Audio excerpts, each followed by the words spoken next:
Hello, my friends. Welcome, welcome. I wanted to let you know that yesterday the universe delivered a little download about the benefits of loop of awareness. And I realized we've been practicing for, some of us for 3 years of the value of learning how to shift our attention.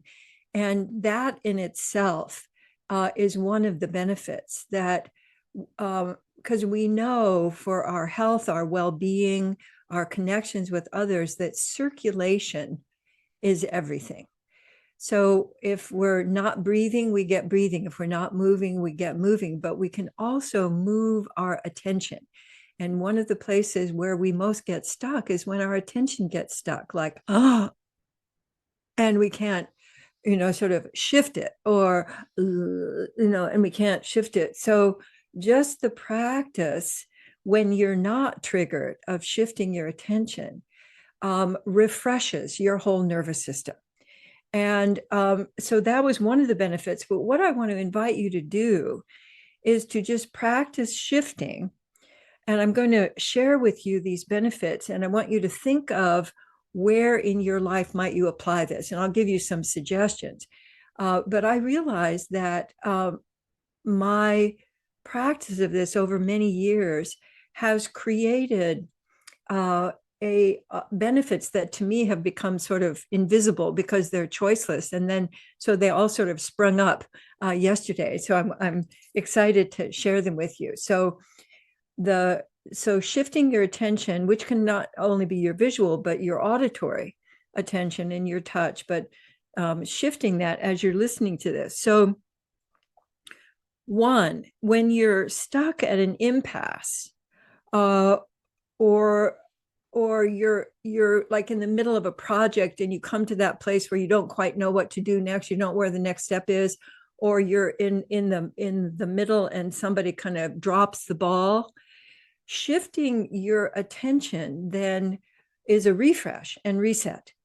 And so it can really enhance your creativity and your creative projects. But also if you're like when I've been working on something, and it can be even something really practical, like I can remember trying to untangle a necklace and it just was not untangling, and I got sort of more intense with it, and I was in there, and then I remembered to just shift my attention, and and then I approached it in a whole different way, and of course it untangled very quickly. So we tend to get more, forceful when something is not working, rather than just using this very simple shifting of your attention. And one of the things I want to invite you to study is I found that it takes between 3 and 8 shifts for me to actually feel the circulation. So, that's my own kind of personal study. And of course, it's diminished over time because as I practice more, my body knows, oh, okay, I can shift more easily. But I don't want you to stop short of what really works for you. So finding out what's a reliable shift move for you then gives you just another parameter where you can go, oh, okay, I just haven't shifted enough. Like with fear melters, it takes 2 minutes to change your physiological state. And 2 minutes may not seem like a long time, but I invite you to actually do that with your clock, because you can do a lot of fear melters in 2 minutes and then you're refreshed, but it's only 2 minutes. So one thing that I so appreciate about our group is that with Loop of Awareness, you create a context of welcoming and safety. So when you're meeting somebody, most people go right away to talking, like, how are you? How's it going? But if you started with your looping, and even if you're anticipating meeting somebody, like, for coffee or something, or you're going into a meeting, you start your looping. I always start my looping the moment I come in, and I'm actually connecting. And I do this when I'm giving big presentations, which I haven't done a lot since the pandemic. But when I start a presentation, even while I'm talking, I'm looping and I'm connecting with all different, people. And pretty soon people are trying to catch my eye because they can see what I'm doing. And so I'm kind of weaving people in and gathering people in. And so by the time I'm asking them to do something or I'm presenting, we're already connected. And the reason this creates safety for you is that you're actually locating yourself in your experience. You're locating yourself in your whole body rather than in just your head or the content of what's going on in your head. So that is the weaving of connection is, I think, especially valuable if you're feeling anxious. So if you're going into a meeting or you're having, something where you're feeling anxious is light fear. And if you put your attention on connecting, you'll find that you're not scared. So you're actually going, oh, here you are, and here I am, and here we are. And particularly if you add curiosity to that, if you add appreciation, you literally can create an atmosphere, an environment that's welcoming. Because there's nothing more welcoming than having somebody acknowledge you, like, here you are. Oh, and here I am. And so I wanted you to be able to experience that one. One that I think most people really don't even think about is that you can check to see if your communication is landed. Because I've seen so many times people speak over the other person. Something has happened over there, but you don't catch it because you're over here. Your attention is all over here. But if you're looping while you're speaking, you can go, oh, well, what just happened? Oh, did I just lose you there? Or, something happened.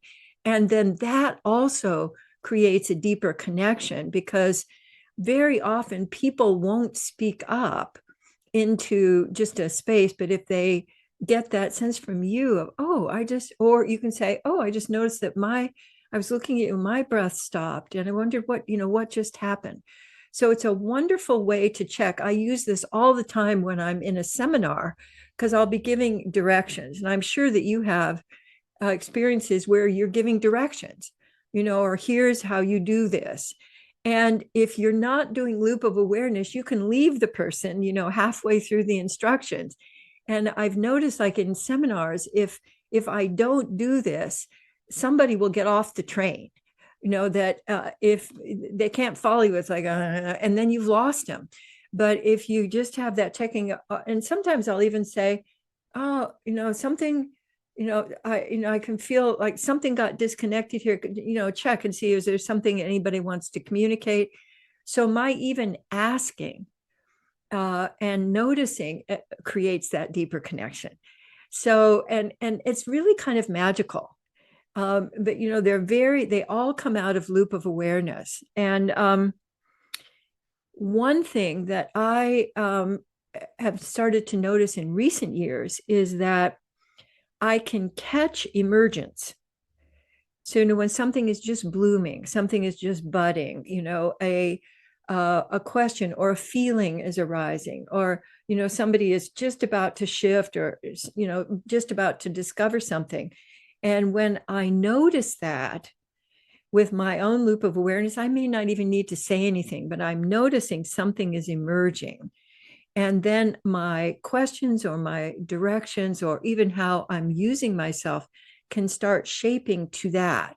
Like, I'll expand my breath, and if I'm noticing it in them, I'll notice what's going on in me in that same area. So if I'm noticing that they're holding their breath, I'll check, am I holding my breath? And then as I open my breath and then I continue looping with them, they often open their breath. So there's, it's a kind of it would look like a magician's trick if you saw it on stage. And it actually just comes from riding the waves of energy that you can notice when you shift your attention, because your attention is free, rather than caught in some pattern.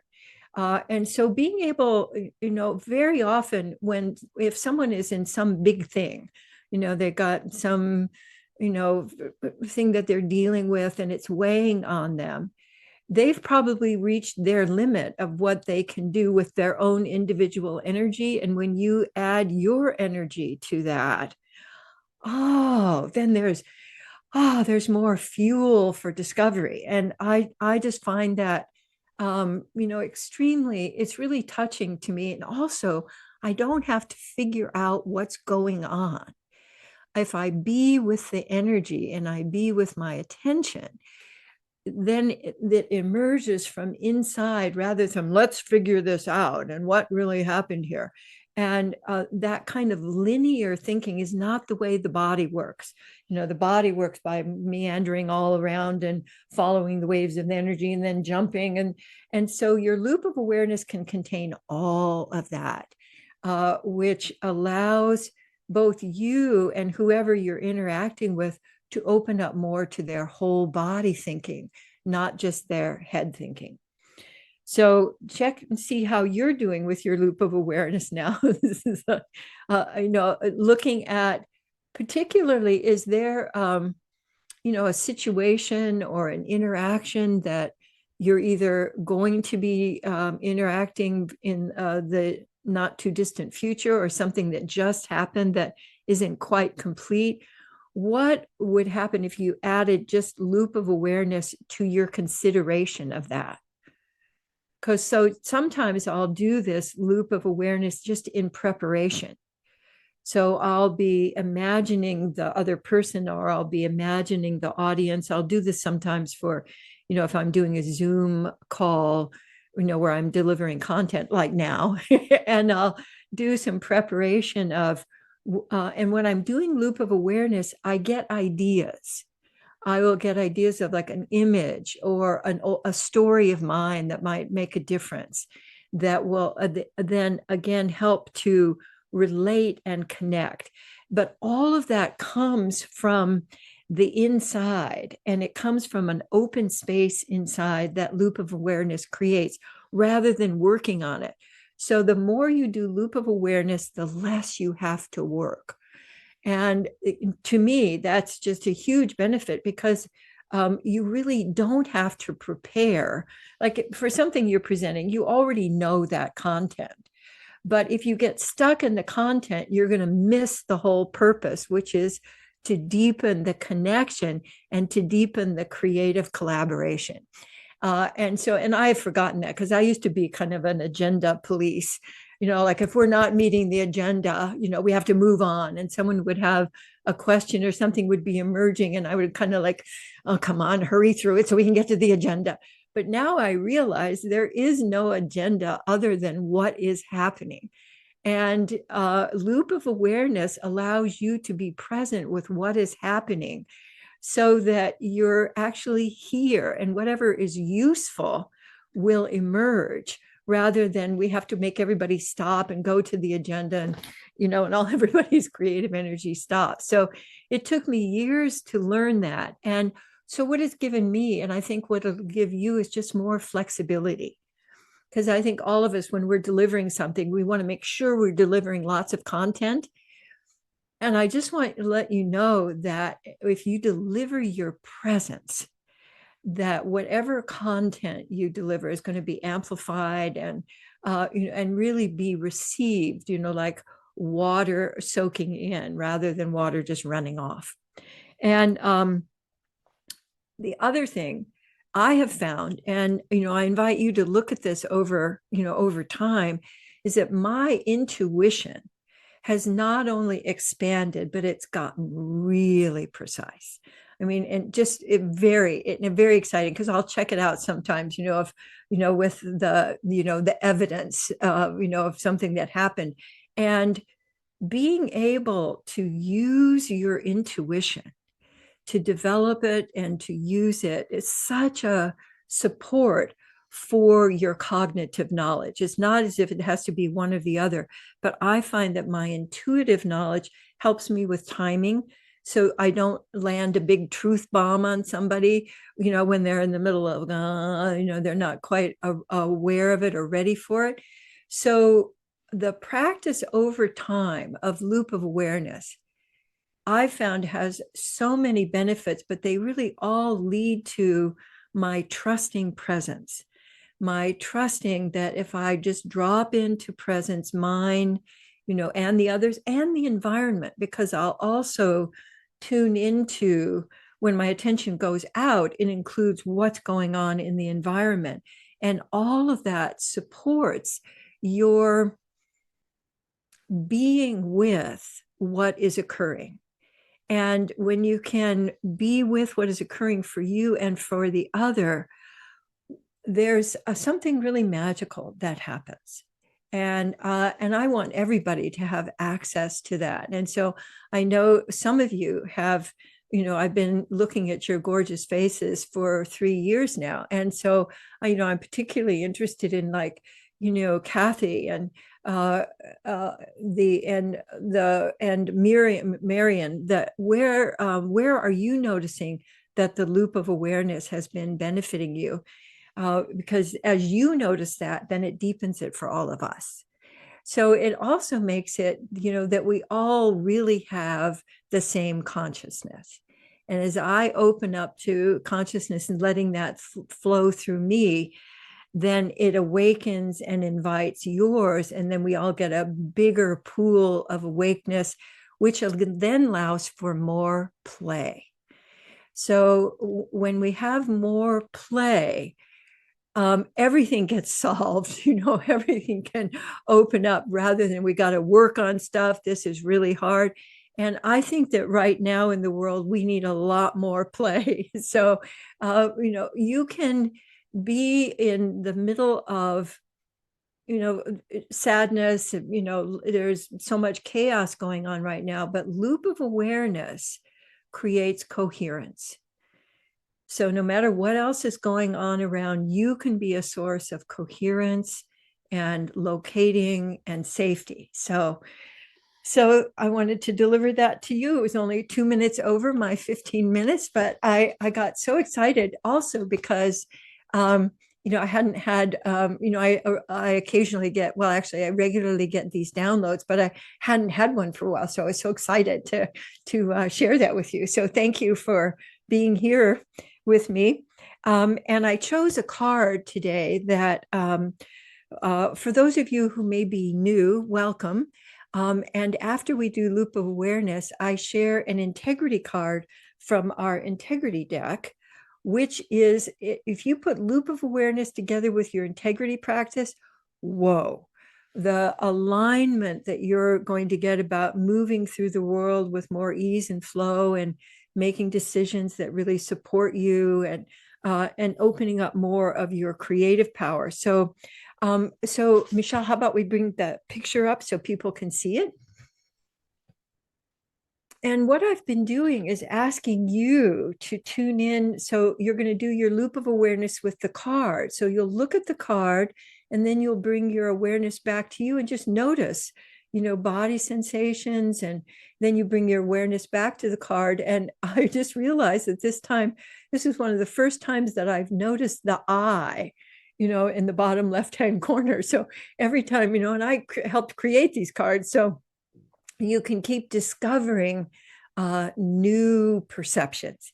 So I'd love for you to do loop of awareness while I'm reading you both the sentence and the question. I know how to be deeply present for another's full experience and expression of their feelings. So I'll read that once more. I know how to be deeply present for another's full experience and expression of their feelings. And then the question is just a little bit different, but it really, I think, amplifies the possibility here. How can I presence another's communication fully? How can I presence another's communication fully? And this is really, this is in the emotional literacy realm of the cards. And one of the reasons I picked this one, we can come off of the card now. One of the reasons that I picked this one is that in our training, I'm doing the advanced body centered training right now. Gay and I are teaching that on Zoom. And last session, there were 3 or 4 people who were really opening up to the experience of their feelings, of their emotions. And I could see and feel that emotions are such a challenge for most people because the culture does not support feelings. When I was doing corporate work, that was one of the main issues for people is, I can't bring my feelings to work. I can't share my feelings. If I share my feelings, I'll be perceived as weak and not really a team player and also emotional. And the whole idea that emotions are dangerous and bad and we have to control them, I really think is at the source of a lot of the confusion and um, the separation, the isolation, the sense of shame, the sense of I should be able to get rid of my feelings. So the culture does not value feelings, emotions, and they're such a source of wisdom. Because our emotions are actually our intelligence in action, and they're our intelligence that we've inherited from thousands of generations. They're a shortcut to what's really going on. And so being present with your feelings, with other people's feelings, and I found that loop of awareness allows feelings to actually move, not move through like getting rid of them, but move through your body and illuminate and pick up like, there's a memory, that's where that happened, or I'm scared to share my feelings, but they can share, I'm scared to share my feelings, and then the whole flow of connection opens up. So the combining of your loop of awareness and being aware of the the other person's feelings come from their body sensations.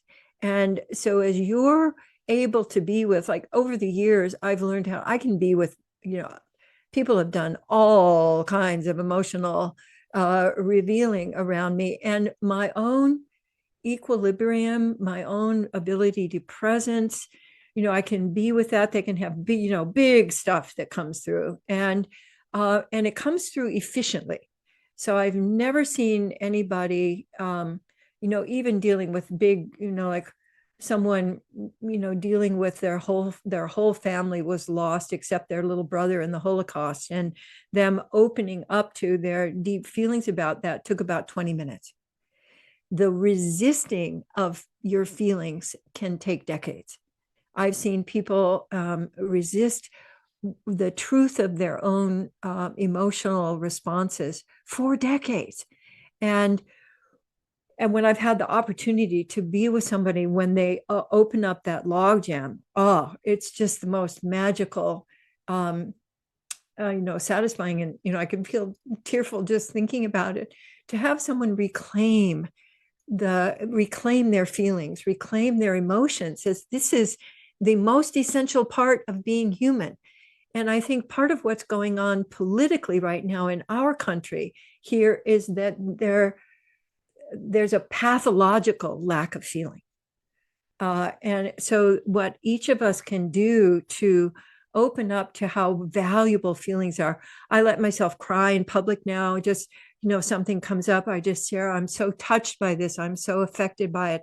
And they can see that I'm not going crazy, that I'm not, just kind of and falling apart. So I want all of us to just have more access to the wonderfulness of sharing feelings. So this card can assist you with it. And I love too that it's got the 2 rocking chairs, because at the root, your presence is your being with. And I love too the motion of the rocking chairs, because there's that, we're okay, we're safe, and I can be with you and you can be with you through this whole thing. So this is me in download mode. So thank you so much for for sharing this and for being here. And thank you for making this, my favorite time of the week. So I'm going to take my leave now, and please feel free to stay and share. And I look forward to seeing you next time. Mwah.